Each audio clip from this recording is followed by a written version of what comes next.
Pas besoin d'être un drogué pour regarder How to Sell Drugs Online Fast, car un bon vendeur ne consomme pas. Donc autant en parler de suite, ok ?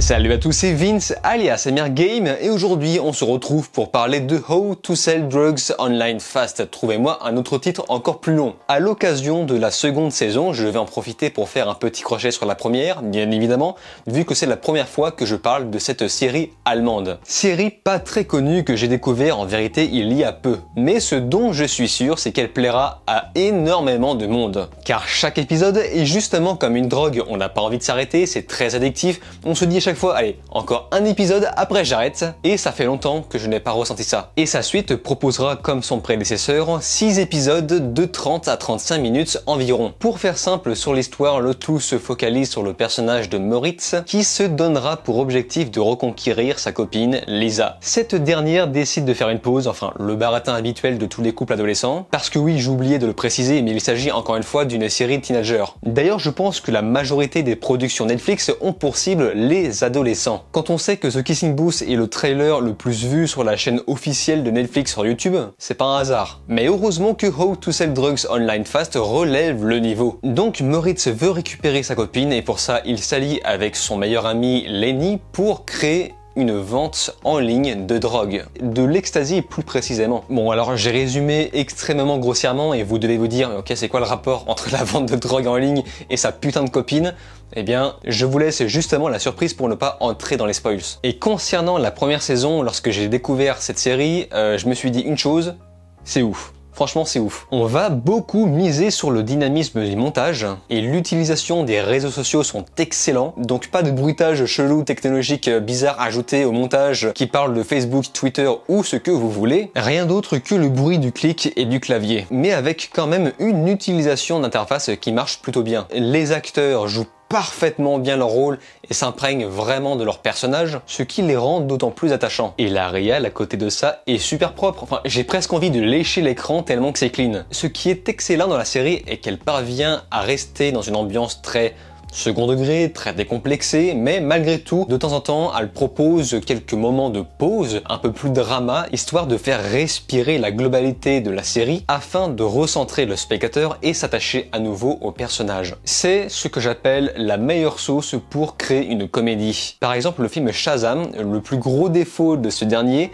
est qu'il ne parvient pas jamais à créer des moments de pause. Le personnage principal est débile du début à la fin et c'est insupportable. Il ne parvient jamais à avoir une conversation normale alors qu'il s'agit d'un adolescent. Dans How to Sell Drugs Online Fast, nous parlons également d'adolescents beaucoup plus intelligents et plus réalistes. En revanche, la deuxième saison a, hélas, beaucoup de mal à démarrer. Enfin, on est quasiment sur du touche-pipi sur la première moitié. J'attendais de pied ferme les vrais enjeux comme nous avait teasé la fin de la première saison qui nous prenait dès le premier épisode. Même si les enjeux étaient beaucoup plus faibles, eh bien, à leur niveau, c'était très captivant à regarder. Alors qu'ici, dans sa suite, les épisodes vont principalement tourner autour de la caquette. La force de la première saison était justement le dynamisme. Enfin, c'était pour moi un mini Breaking Bad teenager ultra maîtrisé. Tandis qu'ici, l'histoire met beaucoup trop de temps à démarrer. Disons même que l'histoire commence réellement à partir de l'épisode 4 pour être précis, et les vrais enjeux arrivent dans le tout dernier épisode.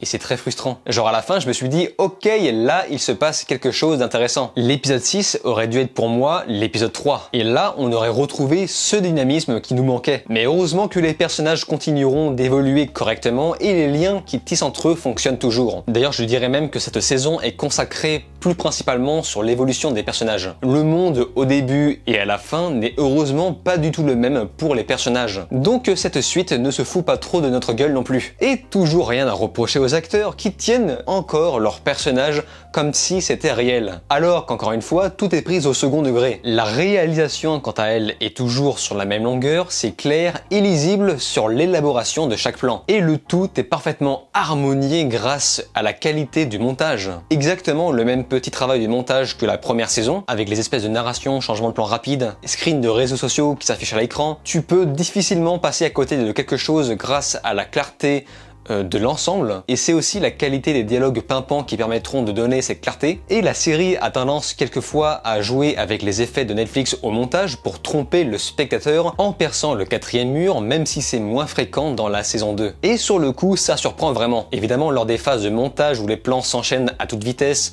pour symboliser l'aspect drogue, ecstasy de la chose, on va faire davantage péter les couleurs de manière à faire mieux ressentir ce qu'il se passe dans la tête des personnages. Et ça marche très bien. Même si ce n'est pas forcément original, au moins c'est bien fait. Et petite mention sur la musique qui, sans être exceptionnelle, parvient quand même à nous faire ressortir quelques thèmes envoûtants, même si la deuxième saison n'apportera pas forcément plus de pierres à l'édifice. Comme quoi, c'est pas compliqué de faire quelque chose de qualitatif sans forcément être original. N'est-ce pas, Curse la rebelle? How to Sell Drugs Online Fast est donc une série teenager à voir absolument pour les petits et les plus grands. Cette série parvient surtout à démarquer son originalité dans le montage et le dynamisme, ce qui la rend plutôt addictive surtout lors de la première saison, même si sa suite est à mon goût ce que j'appelle une saison de transition. Et c'est vraiment dommage, on sent énormément de remplissage, ce qui la rend personnellement bien inférieure à son prédécesseur. Donc votre avis sur la série, notamment la saison 2, m'intéresse beaucoup car je ne sais pas si je suis le seul à penser ainsi, ça reste correct dans l'ensemble, mais j'attendais beaucoup plus de cette suite, qui malheureusement nous laisse sur un cliffhanger qui entame plutôt bien une prochaine saison 3, et évidemment je serai là pour parler de la saison 3, donc donnez-moi votre avis dans les commentaires, je lis tous les commentaires, et je pense pouvoir répondre à tout le monde. En attendant la future saison, je vous invite tout simplement à vous abonner à ma chaîne, cliquer sur la cloche, liker, partager et de regarder mes autres vidéos. Je vous dis alors ciao et à la prochaine.